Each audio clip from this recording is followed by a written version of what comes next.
আজকে আবারও তোমাদের সাথে আমার এক ব্রাইডের গল্প নিয়ে চলে এলাম। একটু স্বাভাবিক রূপ, একদম পারো পারো টাইপের। আচ্ছা আচ্ছা, ঠিক আছে, চলো তাহলে তোমার লুকটা করি।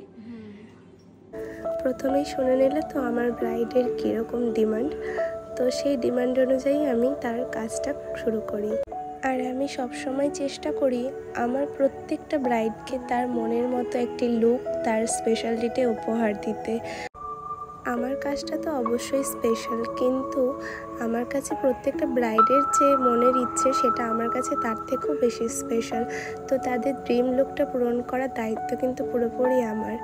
আর এই হলো আমার ব্রাইডের ফাইনাল লুক। তোমরা দেখে জানাও তো কেমন হয়েছে। আমি তো সত্যি ব্রাইডের দিক থেকে চোখ সরাতে পারছিলাম না।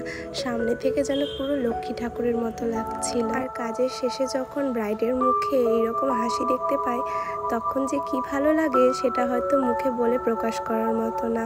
কাজের পর এটাই হলো সব থেকে বড় প্রাপ্তি। এই এক মুঠো হাসি যেন আমাদের যত ব্যথা যন্ত্রণা হয় সে সব কিছুকে যেন ভুলিয়ে দেয়।